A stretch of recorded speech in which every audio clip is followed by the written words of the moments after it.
শেখ মুজিবুর রহমানের হত্যাকারীকে যদি বাহির থেকে আনা যায়, তাইলে শরীফ ওসমান হাদির হত্যাকারীকেও বাহির থেকে আনা যাবে।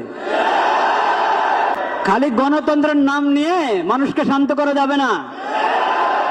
মানুষ দেখেছে গণতন্ত্র, যতদিন আল্লাহর বিধানের কথা বলতে লজ্জা পাবেন, দেশে শান্তি আনতে পারবেন না। গণতন্ত্রের পরীক্ষা হয়ে গেছে। সমাজ এবং সরকার এবং দেশে শান্তি শৃঙ্খলা ফিরে আসতে হলে আল্লাহর বিধান প্রয়োগ করতে হবে। কেসাসের বিধান আল্লাহ যেভাবে দিয়েছেন সেভাবে প্রয়োগ করেন। মামলা ঝুলায় রাখবেন না। মামলা ঝুলায় রাখা এটা ইংরেজদের সভ্যতা। ইংরেজদের আইনের কারণে এরকম মামলা ঝুলিয়ে থাকে। ইসলামী পদ্ধতিতে আসেন, কোন মামলা ঝুলে থাকবে না।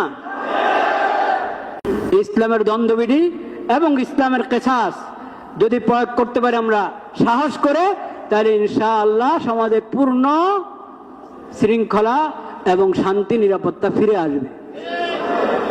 আল্লাহ রাব্বুল আলামিন সেই তৌফিক নসিব করেন।